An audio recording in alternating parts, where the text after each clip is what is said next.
Hello, in this video I'm going to show you how to return your ROBOROCK Saros 10R to the charging station.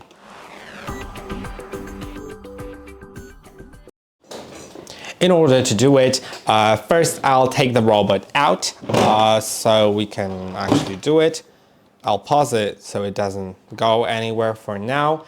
Now you can either press on this home button right here on the robot, just press on it once and it'll return, or if you want, you can also use the app.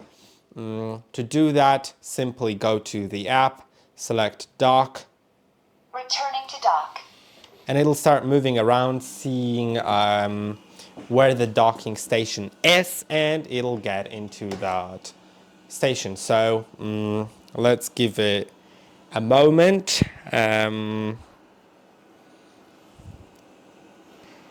I'll be back in a second.